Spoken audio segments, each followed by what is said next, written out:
Designing for inclusion includes a lot of different elements, but they're not that difficult once we learn about them. Let's take a look at some of the ideas behind how we can design courses for inclusion. In the world, it's estimated that 15% of all people live with some form of disability. And as you remember in our previous presentation, we talked about the 13 different qualifying categories of disability in the United States. There are other categories of qualifying disability throughout the world, and there are many people who live with a disability who are never diagnosed or never declare that they have a disability. What this equates to is approximately 1 billion people in the world live with some form of disability. In Asia and the Pacific, the rate of disability is around 1 in 6 people are estimated to live with some form of disability, accounting for 690 million people. In Australia, 1 in 6 are living with some form of disability. This is about 4.4 million people.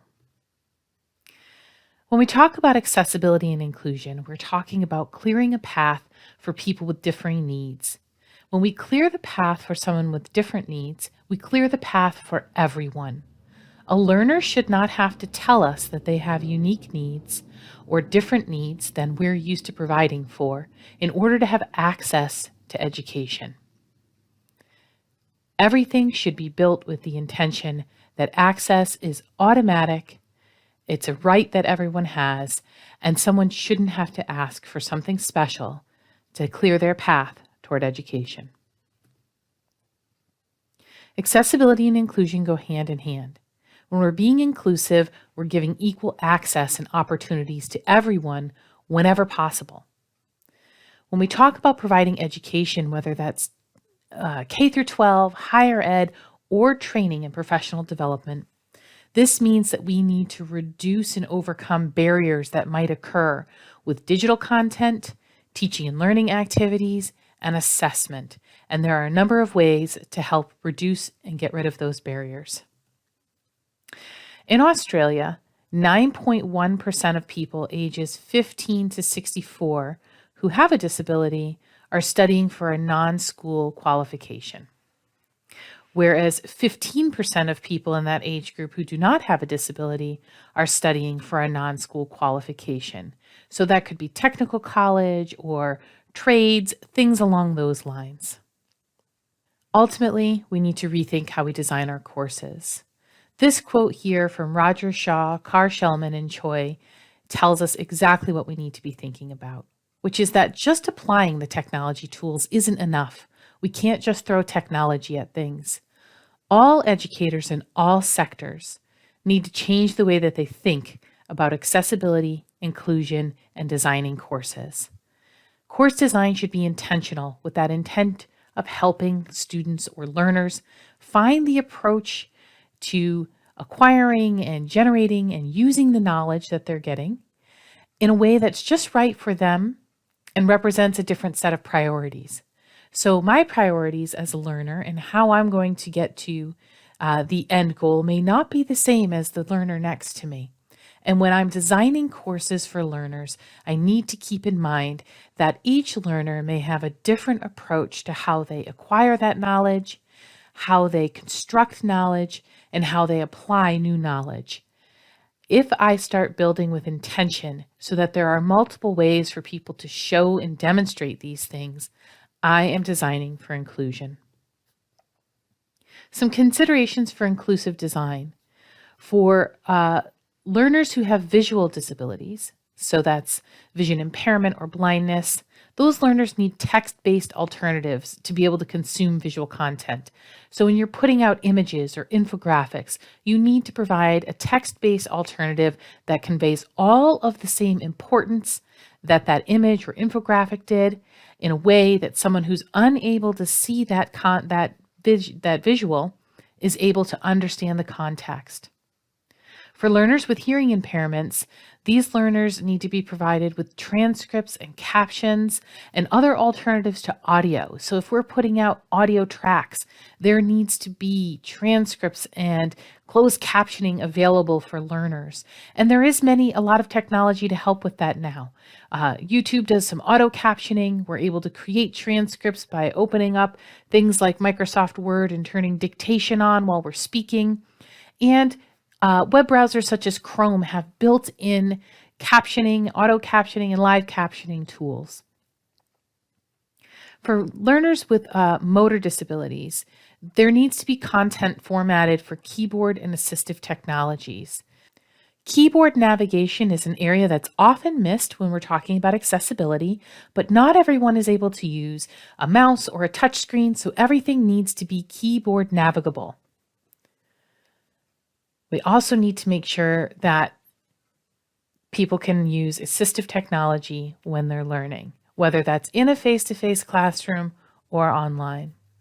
For learners with cognitive impairments, these learners need multiple modes of information and a clutter-free experience, meaning that when they come into that course, it needs to look organized, content-rich, but clutter-free.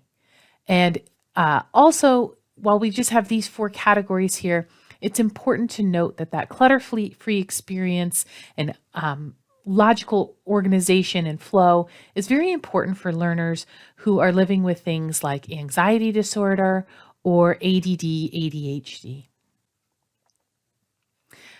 You need to come up with an accessibility strategy, and the strategy should have 4 pieces: initiating, developing, establishing, and championing.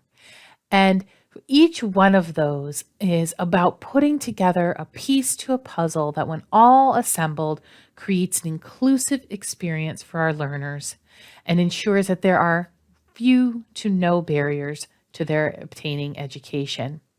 Some strategies are being developed and piloted, and there's a range of ongoing efforts and interventions toward full inclusion, but that is what you're getting at when you're developing. Once you're in the establishing phase, that means that you have those strategies in place. And when you're championing, you are there standing up, making sure that your learners have access to everything and that the strategies that were initiated, developed, and established are being implemented on a large scale across your organization. Universal Design for Learning is one way to help us with this. UDL is a framework that's built around a set of principles that are aimed at curriculum development. The purpose of UDL is to ensure that all individuals have equal opportunities to learn, and it provides a blueprint or a framework for creating instructional goals, instructional methods, some materials, and creating differentiated assessment in a way that works for everyone. There are 3 main pieces to the framework for Universal Design for Learning. The first is engagement, which means you're providing multiple means for engagement. The next is representation. Representation is the what of learning. So you're presenting information and content in different ways that may connect with your learners. And finally, we are providing multiple means of action and expression. This means we're differentiating the way students are able to express or show us what they know.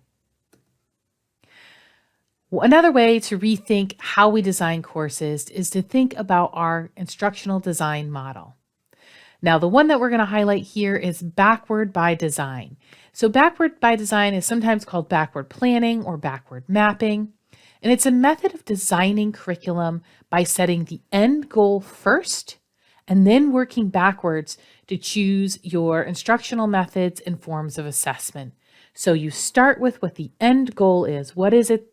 What are the objectives or outcomes my learner needs to meet? Then we create the assessments that will measure those. Then we create the learning activities, and then we create the content last. The assessment piece, where we're providing multiple means of action and expression, that's where we bring Universal Design for Learning together with Backward by Design. We make sure that we have differentiated assessment. And we think about what opportunities exist to bring in multiple means of expression in an assessment. Could we be using tests, papers, projects? Could people submit videos or audio recordings? Can we assess our learners if they're submitting different types of uh, expression of knowledge? Then you need to think about the course design decisions that can help you to mitigate student anxiety regarding assessment. We know that there's tremendous anxiety surrounding assessment. So, what can we do when we create our course and design our course to help bring down some of that anxiety around assessments? You've heard it before. I'm not a good test taker. I'm not a good paper writer. For learners who feel that about themselves, coming into a course that is all tests or all papers can be extremely anxiety inducing. Think about how you might provide opportunities for feedback. Feedback is really important in all types of course design and when we're teaching, but when we're thinking in terms of action and expression, we think about the multiple opportunities we might have and ways that we can provide feedback. And then consider the choices you might offer students regarding assignments, ways that they could communicate with you, and choices regarding content delivery. When we are creating our courses, we also need to make sure that that navigation and content is consistent. Make sure the navigation and content's organized and displayed consistently. People should be able to come into your course and work from the top down, and it should make sense. They should always know where to find something from week to week or topic to topic. We don't want someone to have to relearn the organization from week to week because that is an obstacle and barrier. Next, when we're creating a learning activities in Backward by Design, we're now working with the engagement portion of the Universal Design for Learning framework. This is that why of learning. So now we talk about how can we incorporate variety in our learning activities. Variety is key for creating inclusive and accessible courses, but don't overdo it. We don't need to have every type of content available in the course all the time, but definitely offer variety and differentiation. Think about how you might be able to bring learner interaction into things. How can we get learners to interact with one another, with the content, and each other? And are there barriers to those that we need to consider in order to create that inclusive environment? We also, while we're creating these learning activities under the engagement framework, we are thinking about how we encourage student self-regulation and personal coping skills for students. We will still need to be there and be a support, and our course design and intentional delivery is part of that, but how are we going to ensure that we're promoting this in the learner? Then think about what opportunities exist to incorporate learner choice into things. Can they make some choices in the learning activities? Do they have to go through the video or can they read a summary or a PowerPoint instead? There are many activities and resources here on this site that you're able to choose from as you're creating things. The icons may look a little bit different from site to site, but in your Sandbox course here, you are able to go in and create and start trying out different ways of creating an activity. So it may be a single activity that you have in mind, but you could choose any one of these activities or resources to get it done. So maybe something is a forum and you've created an interactive content or a lesson as well. So think about the different ways you can present a single stream of content in different ways. Finally, we're to that content delivery, that content creation. So we picked our learning activities and now we're putting the content in. And this is the representation piece of the framework from UDL.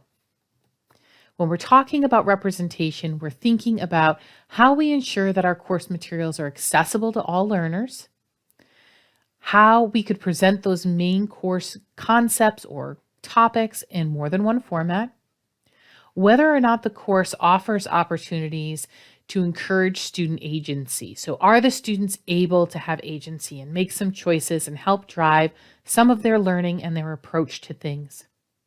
And how can you informally determine student understanding of the course concepts, those formative evaluations and assessments as we go through? How can we do that on an ongoing basis?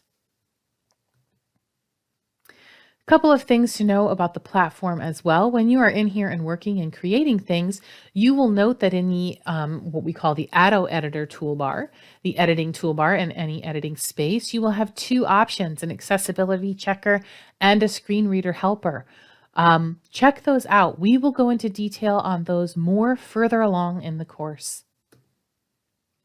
The other thing to remember is that when we're talking accessibility, when we're presenting context in multiple ways, anytime we put something non-content, non-text into a course, we need to provide context and text associated with it so that people who are using a screen reader or otherwise unable to see that image are able to understand the meaning. And we talked about that previously, providing those transcripts and alternate text and things of that sort. In this particular platform, if you add any kind of image, you will be required to either put a description in, an alternative text description, or tick that the image is decorative only. There are many current challenges to creating an inclusive environment. In institutions, there's a lot of course content, and it makes it difficult for an institution to understand where they really stand with accessibility issues. They see these courses, there's a lot of content, it's hard to sift through them. Many educators lack awareness and understanding, and it's not for lack of trying. Sometimes it's hard to understand the impact of accessibility and how to create more accessible content. That's really why we're all here, trying to get a better understanding of how can we do this. We know we need to, we really want to, but help us get there. And the other challenge is that learners can fall behind. Learners can be blocked or delayed from their courses due to the time involved in getting accessible formats of things, which is why we design for accessibility and we no longer approach it as an afterthought. Instead of creating courses and then someone telling us they need accessible content and us going back and creating that, we will create courses as accessible right from the start so that there is no barrier to a learner being able to access content when they need it. One question that comes up is will the demands of daily instruction allow teachers to function effectively as instructional designers? Are teachers really supposed to be instructional designers? And that is, teachers are the principal stakeholders as they design and deliver instruction in accordance with UDL principles. Or is UDL a task for developers who make instructional products?